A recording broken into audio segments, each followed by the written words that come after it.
What's up, good people?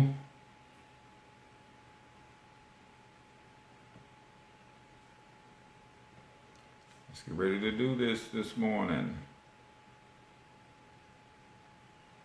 Let's see. Go with a financial health mentor. Yes.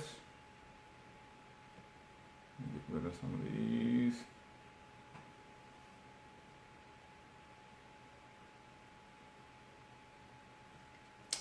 Morning, good morning, good morning.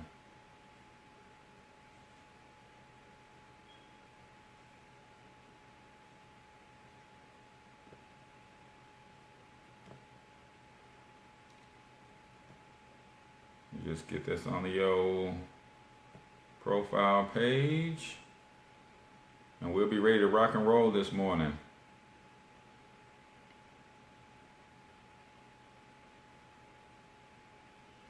What's up, Shelton? Think About It Radio in the building.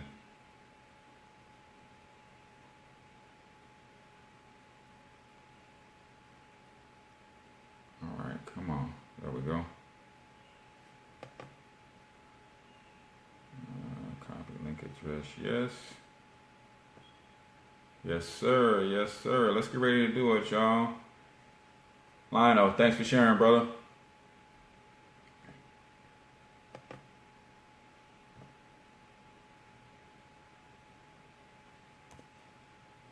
All right.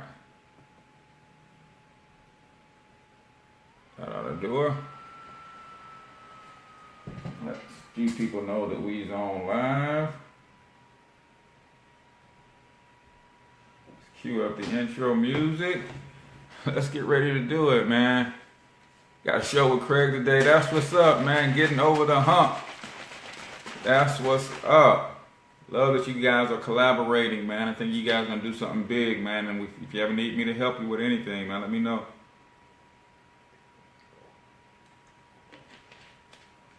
Thanks for sharing too, brother. Ooh, that's tart. Y'all know about that bentonite clay, man. Trying to get a little detox going on this morning. All right, let's do it.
Good morning, Black World, and welcome to Talking Money in the Morning Live with your main man, Ace Cortez, the one and only financial health mentor to the Black community, everybody's favorite fatherpreneur. It's my absolute privilege and a pleasure to come to you live and direct from the Monetize My Life Academy studios here in St. Louis, Missouri. Guys, if you have not already taken me up on my very special offer, it's going to end Sunday at midnight. Where I will actually let you get into Monetize My Life Academy for just $5 a month. That's right, $5 a month. But here's what you have to do. You have to go over to my fan page, Cortez the Coach Thornton. When you go into that page, the last 4 or 5 posts that I put up says, share this post and tag me in it, and I will send you a coupon code to get in the academy for just $5 per month. Not just one time, not just 2 times. You can lock in that $5 per month and Monetize My Life Academy. I just put in a new Twitter course last night. I just put in a new Facebook ads ebook last night. Man, I'm constantly adding valuable content to that site. Everything that you need to know about branding and marketing is in that site. You don't have to go to 1,000 different gurus to find the products that you want, the tools that you want, the education that you need to start building your brand. It's all under one umbrella, and you can get it for just $5 per month through Sunday, and the price is going to go up every week from there. So check that out. Go over to my fan page, Cortez the Coach Thornton. And then you'll see the different posts that you can share. I give clear instructions. Share this post, tag me in it, say you're joining Monetize My Life Academy, and then once I get the tag notification that you shared it, I will inbox you a special coupon code.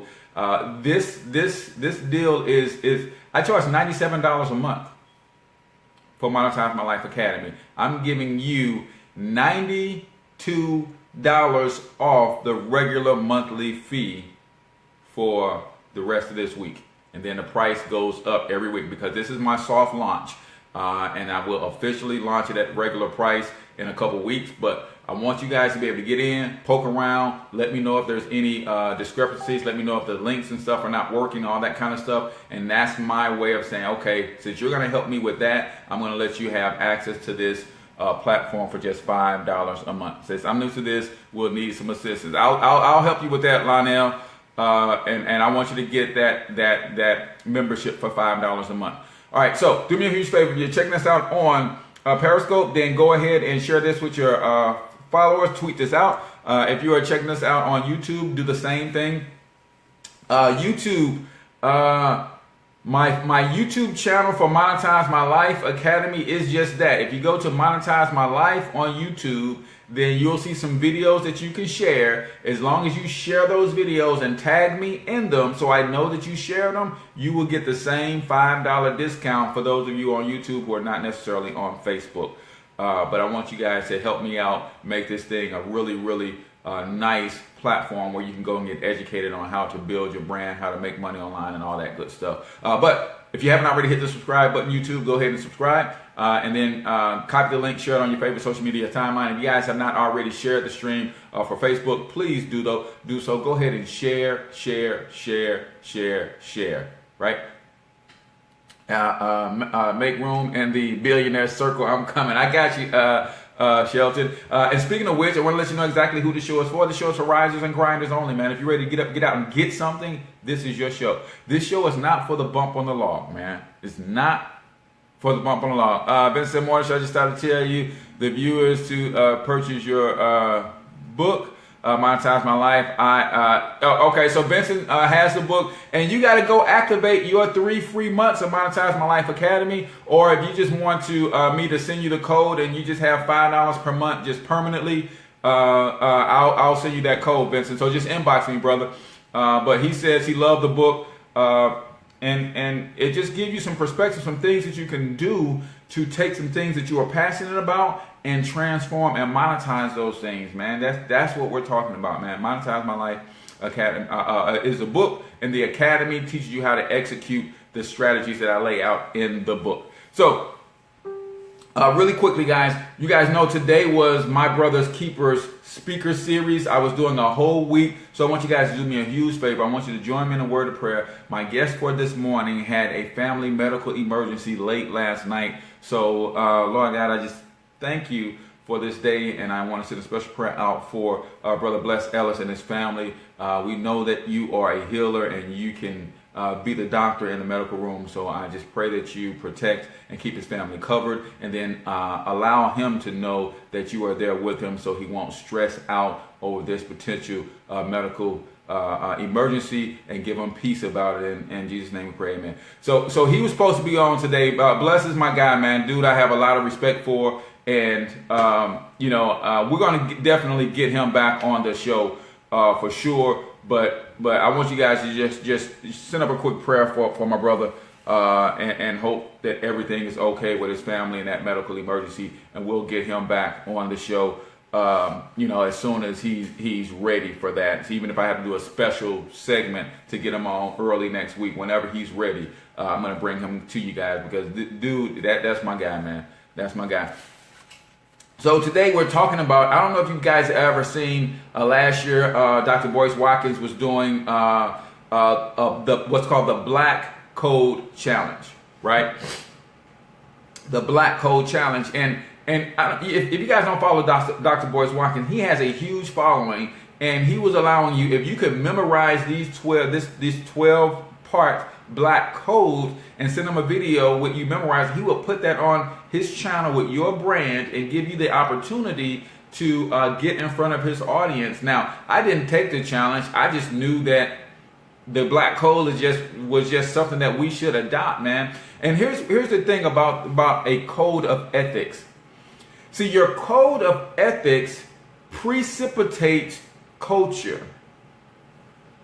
I'm going to say that again. Your code of ethics should precipitate culture.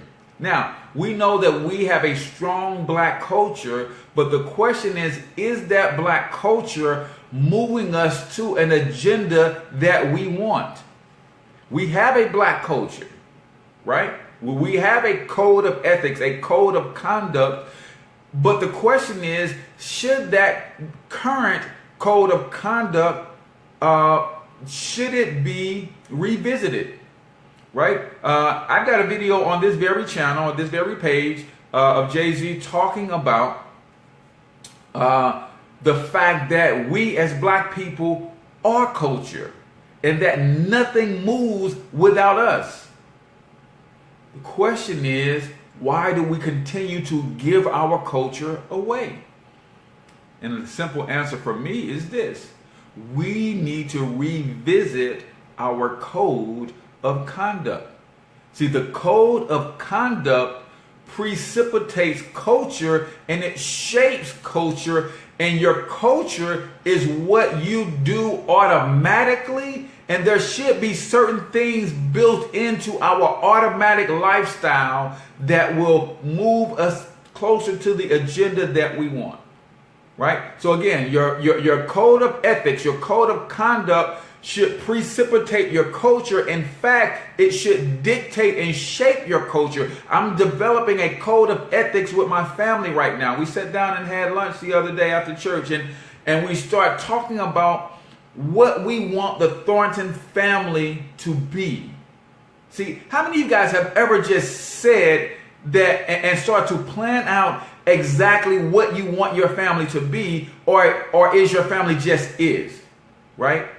See, no, when you put in a code of conduct, you start to shape and dictate the culture of your family, and your family do things on autopilot that will then shape and mold and push you in a certain direction automatically, right? We developed, my family motto is investing in our future by the way we live today.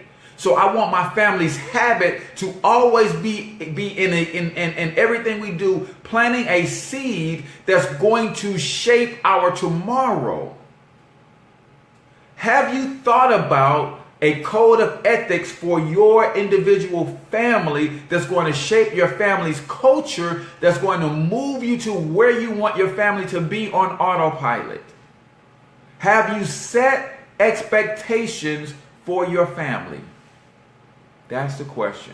So the black code is 12 things.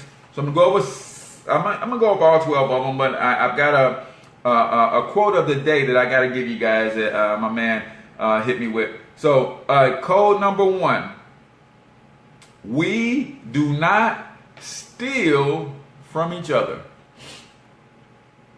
Code number 1. And I want you to think, I really, as I read off each code, I want you to think that, hey, if this becomes our nature, if this becomes our culture, because this precipitates culture, if this becomes the culture, if we just have a culture that we will never steal from one another, can you see that pushing us to our agenda of black unification? Right? Can you see that? Right? Go ahead and share the stream. If you're new, you're just popping on, go ahead and share the stream. Can you see this? I'm going to give you these 12 codes. We do not steal from another. We don't steal from each other. Right? Code number 1. Code number 2. Now, if I was doing this myself, Boyce, I would put number 2 as number 1. Right? Number 2, we do not kill each other. I want to tell you, I want y'all to realize something, man. If you want to take mainstream culture and have them shaking in their boots, let's today go a day where not a single black person kills another black person. I want you to understand the power in just that alone. If we stop killing each other, if there was a day in St. Louis or a week in St. Louis where not another black person died by the hands of another black person,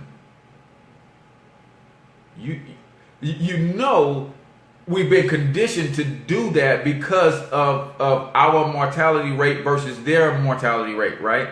If all of a sudden we wake up today, all the brothers and sisters in Chicago, Philly, New York, New Jersey, if everybody just starts saying, hey man, let's stop killing each other.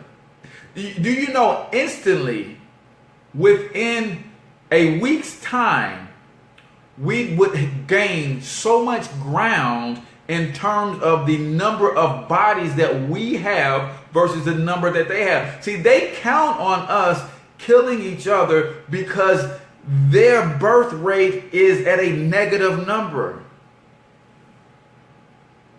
So we don't have to do anything towards them that will cause them to eventually, they just can't reproduce as fast. Right? So their birth rate is literally at a negative number. So if we woke up one day and said, hey, you know what? We're just going to stop killing each other. We're just going to stop killing each other. And if we did that, population-wise, they'd be in trouble. They'd be in trouble. Right? They count on that. Because when there was a time when for every one of us that was dying, they were birthing a new child. Now that's not the case. That's where you have all of this population control propaganda going on, because they just can't keep up with us, in terms of both birth rate. So we got to stop killing each other. That's number 2. Number 3, we do not sell or offer drugs to one another. We do not sell or offer drugs to one another. We have to make sure that we maintain a conscious and focused state of mind, y'all. I get that post-traumatic slave syndrome is real. And the reason some of us love an altered state of mind is because it helps us to escape our reality. That's the real reason. Drugs allow us to escape our reality. We like to alter our state of consciousness because of the effects of post-traumatic slave syndrome. I could very easily see a brother in my situation working for a major corporation and being in that environment, and the moment you walk out of that door, you want to go blaze up. I understand that. I truly understand that. But if we can get to a place where we can find other ways to cope with the trauma of post-traumatic slave syndrome, without the drugs, we can maintain a level head and stay in a focused state of mind instead of an altered state of mind. And we probably can get a little bit more accomplished. So we do not sell or offer drugs to one another. Number 4, we do combine our dollars and buy collectively as a group. Number 4, Combine our dollars and buy collectively as a group. Let me give you an example of what he's talking about here. We all know that there's 1,001 mom and pop restaurants in the black community, right? Why is it do we not have a single franchise chain of black restaurants anywhere that's spreading across the country? There are thousands of little mom and pop restaurants, but there's no restaurant chains that is started by a black person, owned by a black person, that is spreading across the country and being sold to other black people as a way to help grow the chain, and also as a way to grow wealth for that black family. Because we don't understand collaboration over competition. If we have 1,000 little black-owned restaurants, just imagine if all of those black-owned restaurants came together and bought all their chicken from the same distributor, same manufacturer, same producer. They came together in a co-op. Everybody bought all of their chicken from the same place. Then they went back and distributed that chicken to all of their individual little restaurants. Guess what? They get the chicken so cheap that they be able to compete with the Wingstop when they say it sell 25-cent wings on Tuesdays. They get to compete with the Hooters of the world because of that collective buying power, right? See, Dr. George Fraser talks about if you put water in a 55-gallon drum and you spill that drum over, that drum is going to disperse and that water is going to have very little power. However, if you focus that water through a tube, put that same drum under pressure, that 55 gallons of water could be so powerful that it will cut concrete. It will cut concrete. We've got to get to a place where we stop talking about the $1.2, $1.6 trillion spending power, because spending power is an oxymoron. Spenders don't have power. Spending power is an oxymoron. Buying power is an oxymoron. However, if we aggregate our buying potential, it can then become power once it's aggregated. It has to come together. It has to come together in order for it to become powerful, right?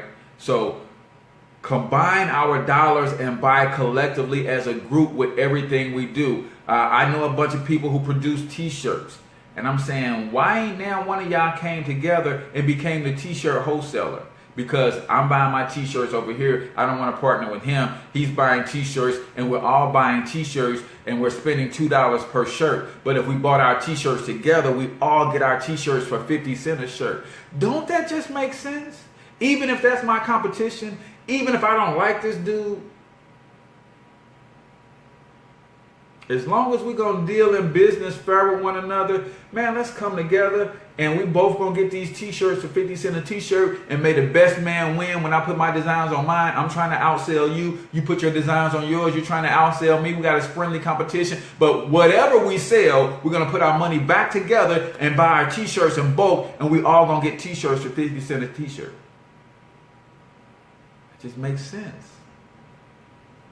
So we got to start combining our dollars to buy collectively as a group. Number 5, we must at all costs, protect our women and children first. Brothers, this is a call to action, a call to arms.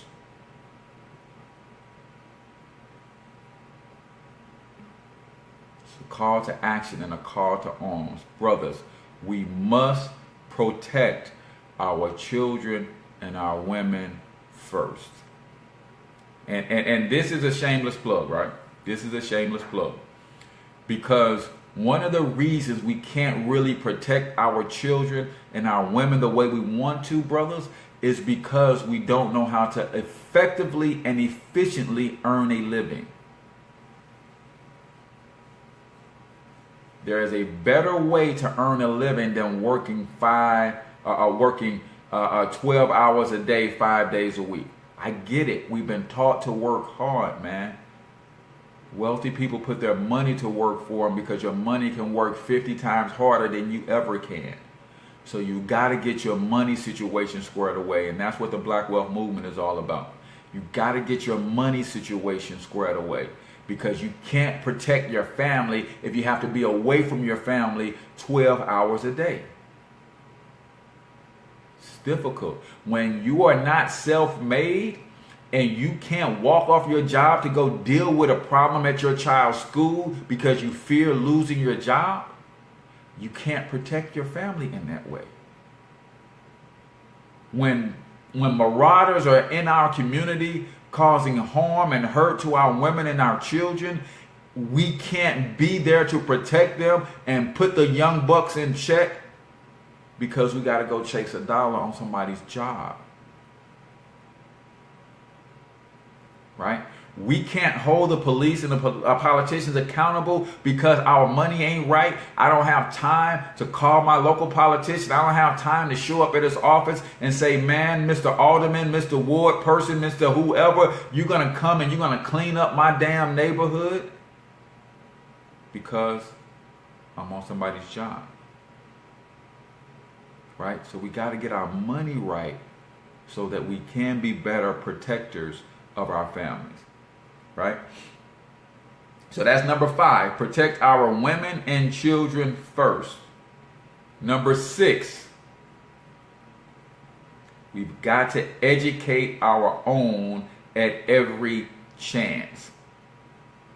Educate our own at every chance. Now, I want you guys to understand the difference between knowledge and education.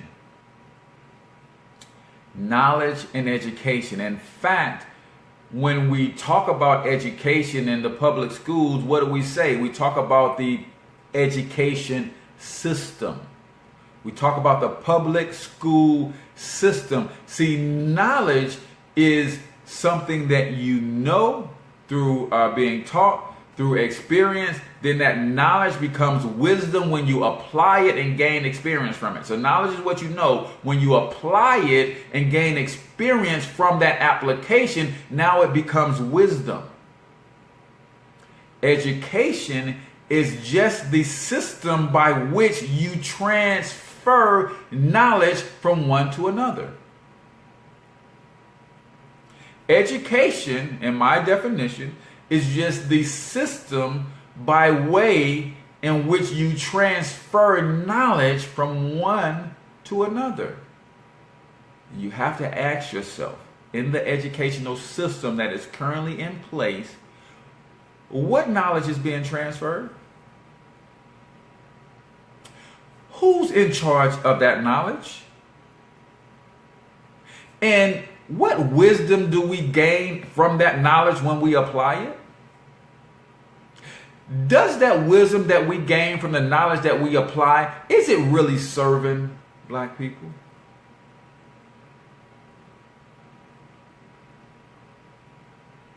Right? Is it really serving black people? That's what we got to ask ourselves. So when you understand that I don't take a dump on knowledge, but we do need to revamp the education system in this country for our purposes. Because for our purposes, we have to teach our history. We have to teach entrepreneurship, because we'll never lay the ground floor, according to Dr. Claude Anderson, of our 5-story building, which is economics. We will never have our own economic centers in all of our urban communities if we don't start teaching entrepreneurship like yesterday. The public school system, the way it's currently designed, is run by corporations. They make all the donations to the to the school system. So if the corporations are behind the school system, it makes no there's no wonder why the school system teaches you how to get a job, because those corporations want a return on their investments. We want you guys to teach people how to become good employees. Right? The government is behind the school system because when you become a good employee, then employees pay the most in taxes. So number 6, we have to teach our own at every chance we get. Right? So really quickly, I got a quote of the day, and the quote of the day goes like this: money is a seed. Learn to plant your seed instead of eating your seed, and you'll never be broke. Money is a seed. Learn to plant your seed instead of eating your seed, and you'll never be broke. That's from my man Evan Jefferson. See, we tend to treat our money like the harvest. So you remember when if you ever study farming communities, when the harvest comes in, they always have a celebration. When they celebrate the harvest, they literally waste tons of food. I want you to get something.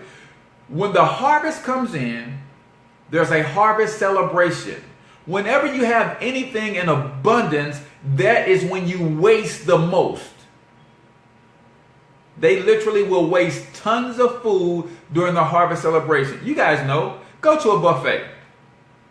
And when you go to a buffet, it's nothing for you to take one bite out of a piece of chicken, put it on the plate, and say, man, come get this. And then you go to the buffet and you go get something else. But be down to your last piece of chicken, and you eat everything, including the gristle. We got to start looking at our money the same way. So today's quote of the day was sponsored by theblackbillionairesclub.com. Theblackbillionairesclub.com. My man Evan Jefferson. If you go to theblackbillionairesclub.com, you'll get this book right here, and he also has some cool free giveaways on how to buy stock and things of that nature if you go and purchase this book. theblackbillionaires.com. My man Evan Jefferson fixes broke, certified financial educator, and I love to partner with guys who are doing great things, not just for themselves, but also in the community. And he is definitely one of those brothers. So theblackbillionaires.com, theblackbillionairesclub.com. Pick up that book, connect with Evan. If you want to connect with him online, he's at ERGJ Black Bazaar or on Facebook, or just send him a friend request and tell him the Financial Health Mentor sent you. And by the way, if you want to sponsor a segment on this show, all you got to do is inbox me at very reasonable rates, and your information will get in front of thousands, literally thousands. My reach is about 1 million per week. So I can get you in front of thousands of people when you sponsor this show. theblackbillionairesclub.com. Yeah, if you put it all together with no spaces, Florida Ferg, you will it will actually become the link that they can click on. I appreciate you putting that in the chat. All right, so we're doing the black code. Let me recap the first 6, and then we'll go over the last 6. Number 1, we do not steal from one another.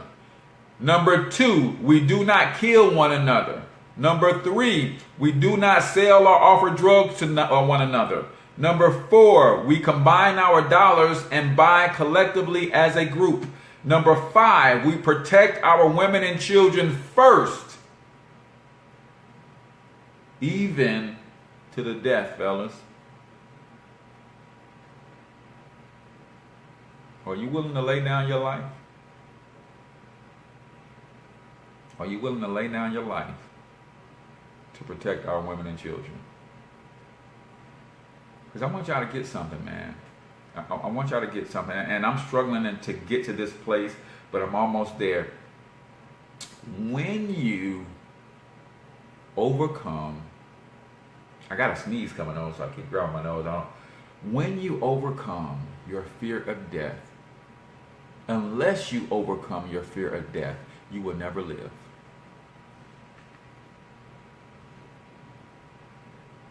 Fellas, I need you to get this. I need you to get this. It's not until you can deal with your fear of death and overcome it, you will never live.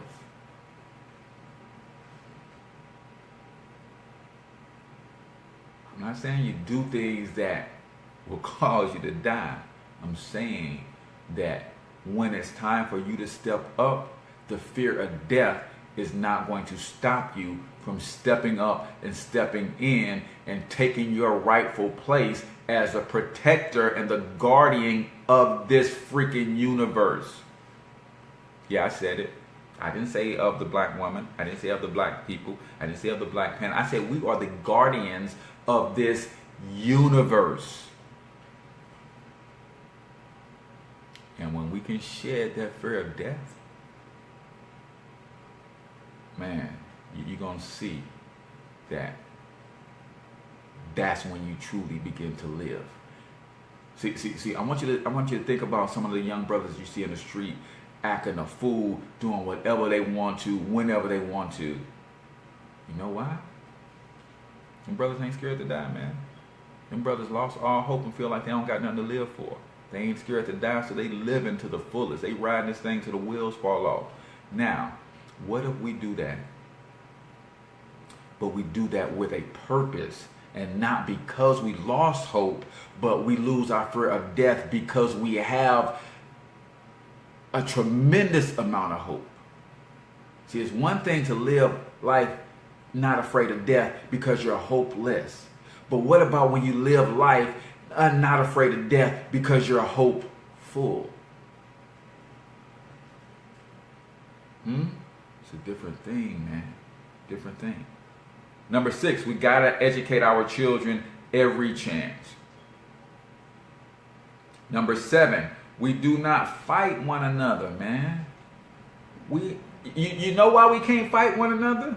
Because none of us know how to take a butt kicking. We can't fight each other because nobody knows how to take a butt kicking.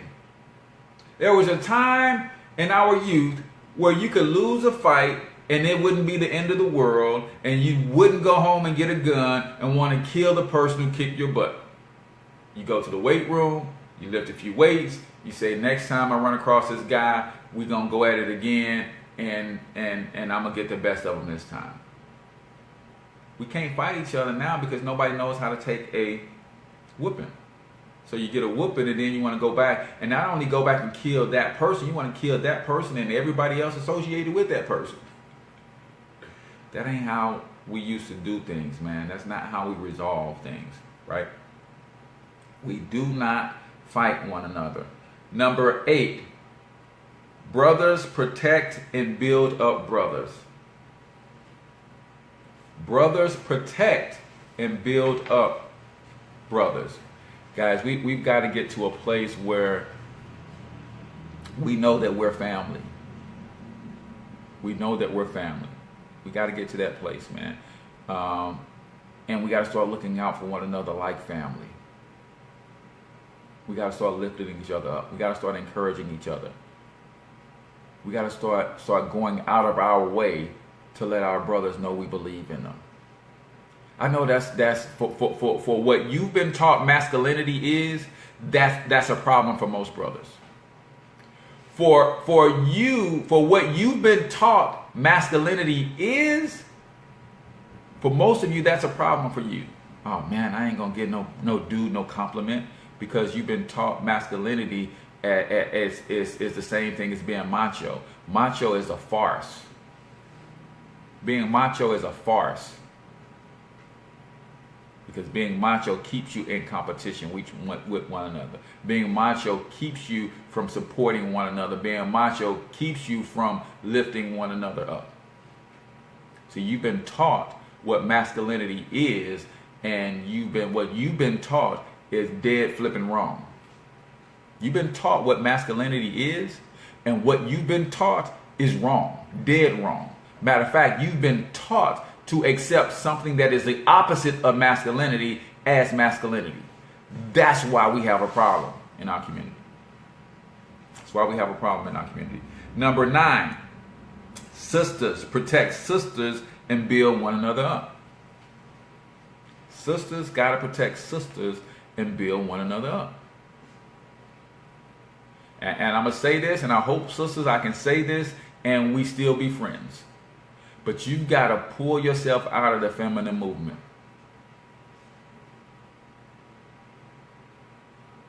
See, our innate nature and culture says that we understand duality.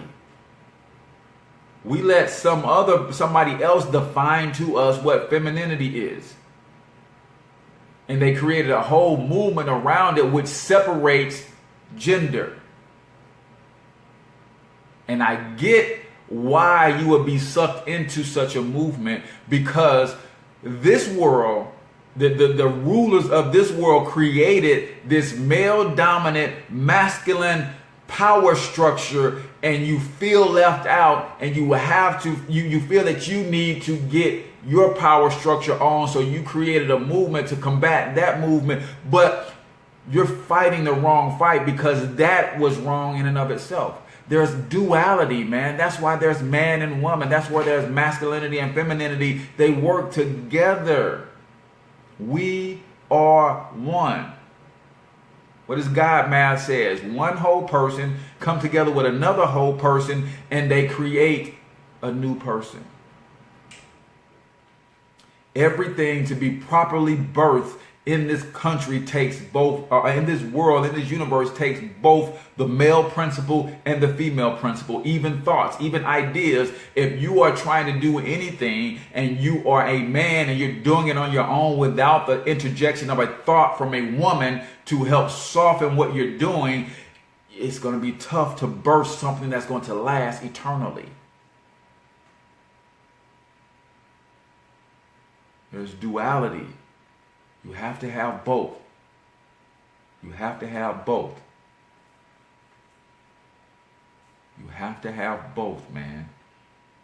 So sisters, start looking out for sisters. Brothers, start looking out for brothers. Brothers, we got to build up and protect our sisters. Number 10. Number 10. Brothers, we got to build up and protect our sisters. And I want you to, I want us to get this and get to this place, and we got to get out of this insecure place, because as a man, as a black man who knows all too well what post-traumatic slave syndrome has done to myself and my sisters abroad and alike, my wife has to be secure enough in me telling another sister, I believe in you.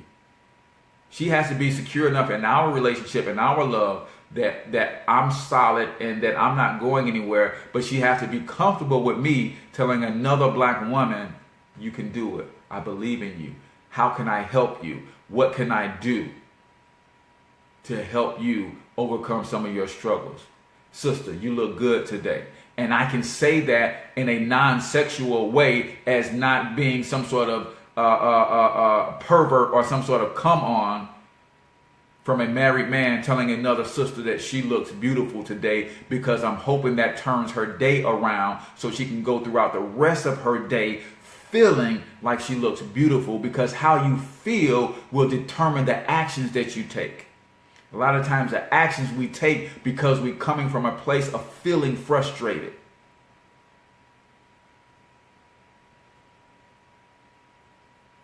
Brothers, you got to be secure enough in your relationship with your sister that she has permission, and she has your permission to tell another brother, hey, I believe in you. Let me lift you up, brother. How can I help you? How can I support you? We've got to get to that place. Same thing with sisters. Sisters got to protect and build up brothers. I was at a retreat a couple weeks ago, and one of the mentors said, a real friend will protect you in public and correct you in private. A real friend will protect you in public and correct you in private.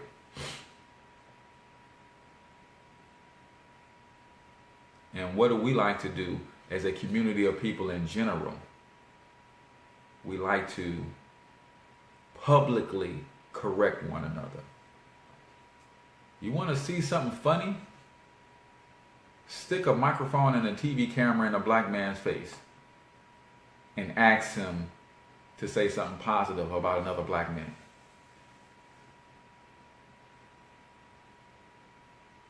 Did y'all hear that? You want to see something funny?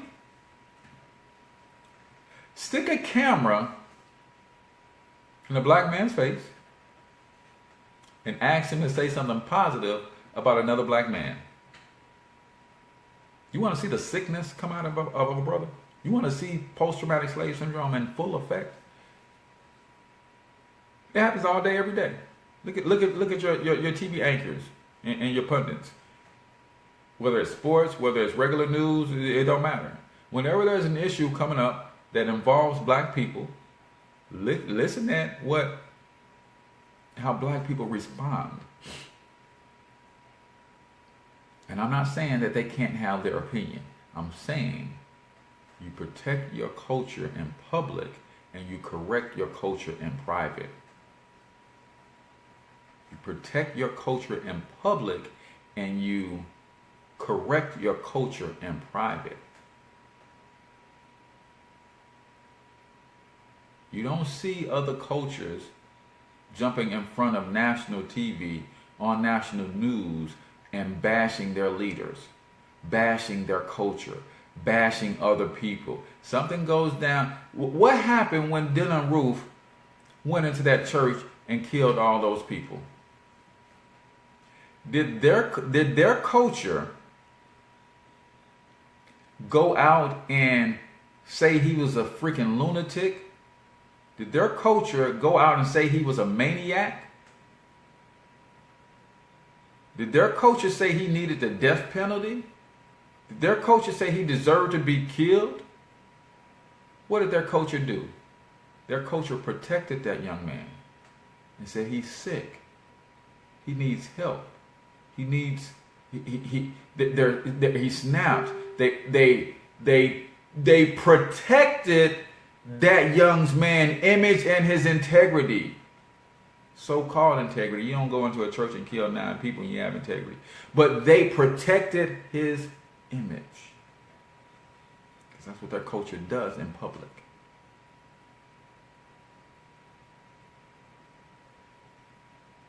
And they will deal with him in private. Because that's part of their code of conduct. That's what every one of them knew to do that automatically. Because they have a certain code of conduct that precipitates their culture, that instills a behavior in them that says, hey, if we do something silly, nobody mentions in public how silly that thing was. We rationalize it and we protect that person in public. Then in private, we'll deal with them. What does our culture say? Man, I just got to keep it real, man. That was dumb, oh, dude. Dude shouldn't have done that. Keeping it real, man, is getting us killed. Y'all hear that? Keeping us real is getting us killed. So, we've got to protect and build up our sisters, brothers. Sisters, you got to protect and build up your brothers. Now, let me just say this before I move on. Because I don't want y'all to get it twisted, man. I'm not saying that you build up a brother who is putting his hands on you, sisters. That ain't who you protect. See, in our community, because of our current code of ethics, we know who the killers are. We know who the rapers are. We know who the child molesters are. Because they are family. But because our current culture says that we let them get away with that kind of stuff, then we have to deal with the ramifications of that. What if our current culture says, you involved in killing somebody, then we're going to deal with you?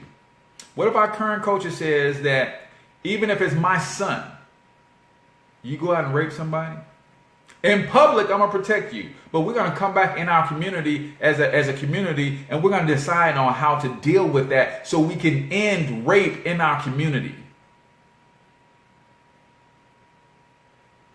We don't say, I know my son is a rapist and a menace, so he's not allowed to come in my house, but he's allowed to go in somebody else's house and rape somebody else's children. See, we know. See, you guys know I dealt with molestation as a child. So my folks knew who the molester was. But you know who the molester was, and you still put him in charge of taking care of the children. No, you not only don't put him in charge of taking care of your children, you make sure he's never alone with any children. And you deal with that. That's how you got to end this stuff. But we know exactly who. The killers, the rapists, the thieves. See, we celebrate the booster in the community, right? The booster comes back into the community with a truckload of stuff that he's boosted, and he sells it to us on the low. And we celebrate the booster until he comes in your house and boosts the stuff that you bought from him back. Now you're mad. Now you're mad. We've got to change our code of conduct, man. Well, I said that's the way it's done in Ghana. No protection at all for infractions, dealt with immediately by general public. We have to come together and start. These young brothers who are sick because of post-traumatic slave syndrome, yeah, we get that, but we've got to give them a choice. Either you heal from that sickness, or we're going to deal with you, but we're not going to sit by idle and let you continue to be a menace in our society. We're going to help you deal with and overcome. Yeah, your best friend got killed right in front of you, so that causes some sickness in you, right? And it makes you lose hope, and you want to go out and kill the world. You're mad at the world. We're going to help you overcome that sickness. But you have a choice to make. You either want to overcome the sickness, or if you continue to be a menace, we're going to deal with you.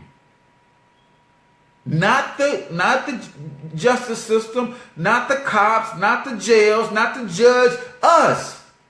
Black men, we're going to deal with the young brothers who are continuing to be a menace in our community.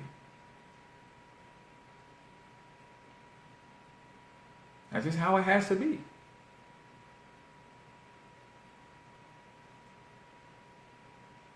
Address the issue in private, but severely. Absolutely. Right? And then the 12th and the final one is we will look for every opportunity to start our own business, serving the need of our people first. Number 12.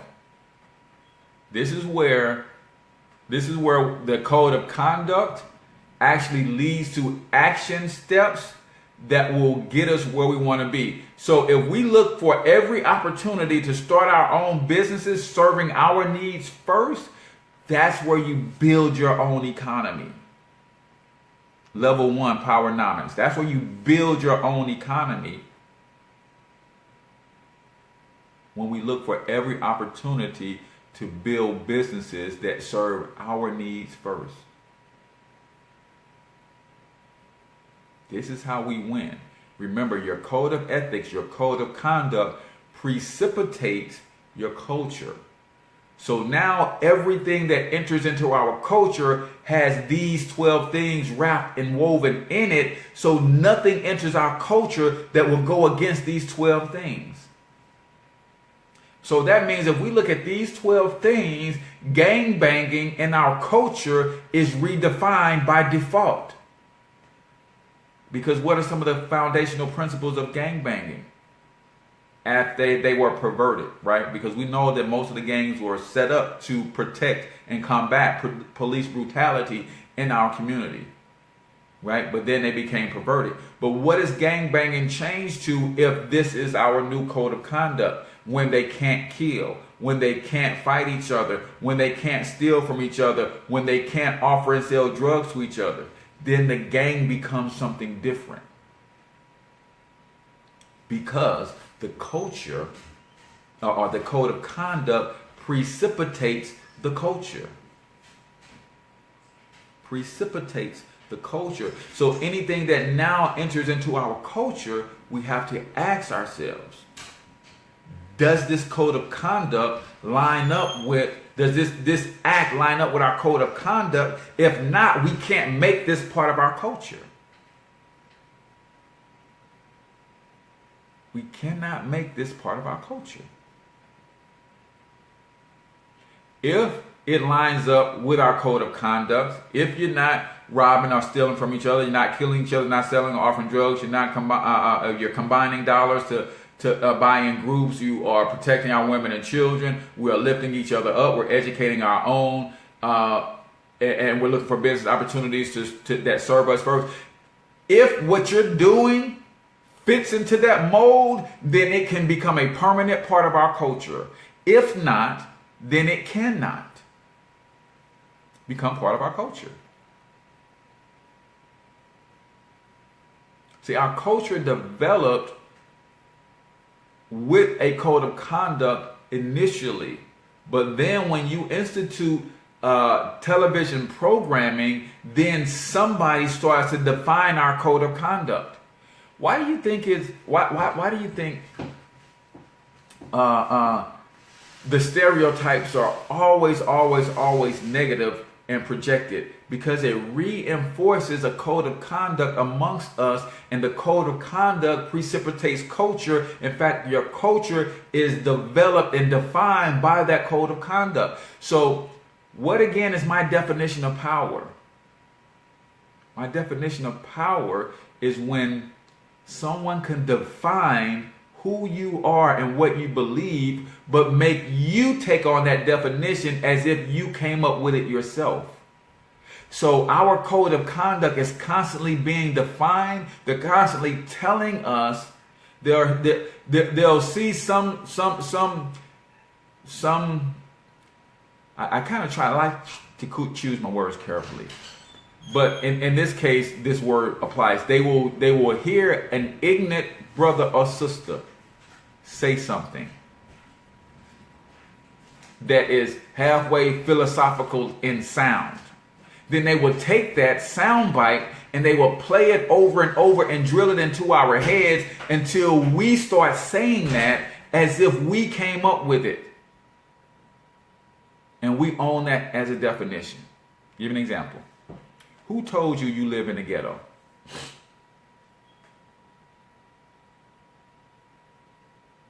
Who told you you live in the hood?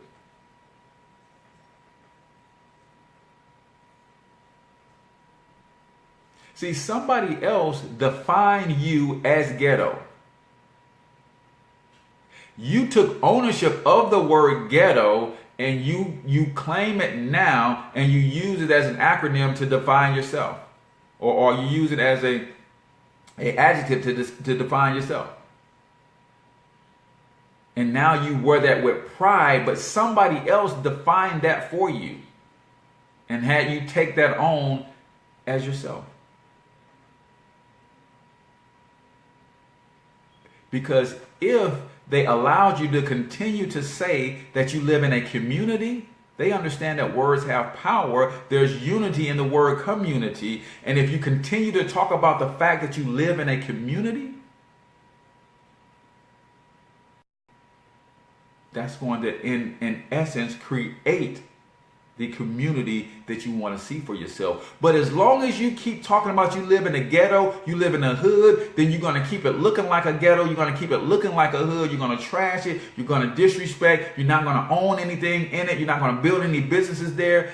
And they know the psychology. Number 12 was we need to look for every opportunity to start businesses serving the needs of our people first. Create businesses that serve the need of our people first. Right. Ghetto fabulous. If you take what ghetto is and the definition of ghetto and then fabulous, that's an oxymoron. You can't be ghetto and fabulous. But they gave us that definition because they define who we are. We accept their definition of ourselves as truth, and we live out that definition. So from now on, we're going to put the neighbor back on hood. Stop saying, I'm going to my hood. No, I'm going to my neighborhood. Where you at, dog? I'm chilling in my neighborhood. I'm not chilling in the hood. Because when you're chilling in the hood, that says you're in a place where there's no neighbors. When you don't have any neighbors, you don't look out for one another. And they created that for you by design. And you start owning that creation as if you created it yourself. Gotta fix this stuff, y'all. We gotta fix this stuff. So tomorrow we're back to My Brother's Keepers speaker series with my man Corey Beal. We're gonna talk about the importance of insurance and covering your life. Right, you hide under a hood. That's another good one. So we're gonna talk about the importance of insurance and how you can use insurance to build wealth for your family, so you can transfer wealth from one generation to another. That's one of the things that we are actually missing. So the Black Wealth Movement is starting to understand this more and more, and we're adding this to our brand of wealth building strategies. You got to have proper insurance and proper coverage. So I have Corey Beal on tomorrow talking about that and the benefits and the power of how to use that as a tool to create generational wealth. Remember, go to Cortez the Coach Thornton fan page if you want to get access to Monetize My Life Academy for just $5 a month.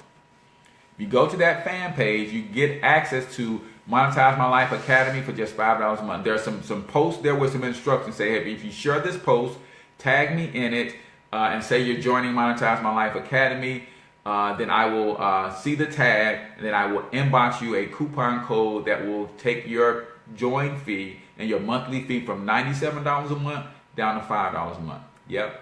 For the next few days, you'll be able to get access to Monetize My Life Academy for just $5 per month. So, but you got to go to that fan page, Cortez the Coach Thornton fan page, and you'll see the post there that you can share. Tag me in the post, then I will send you that coupon code. If you've already done that and I haven't sent you the coupon code, just send me a message and say, hey brother, I shared the post, I'm waiting on the coupon code, and I'll get it to you and get you guys locked in. I mean, I've already got branding and marketing courses on there. I've already got some mindset courses on there. I'm uploading the SEO course today. I added a Twitter course yesterday. Got a podcasting course on there already. Got an Instagram course on there already, and then you get weekly coaching question and answer sessions with me. So it's that deal, y'all. If you're trying to build a business, trying to build a brand, whether you're a network marketer, affiliate marketer, whether you have a brick and mortar, whether you're an author trying to get your book out there, you need to be in Monetize My Life Academy, because it'll teach you everything you need to know to build a business, especially using today's technology. So I'm your man, Ace Cortez, the one and only financial health mentor to the Black community. Till I talk to you guys tomorrow, I want you to get your money up, because not only can you do it, you deserve it. Peace out, people.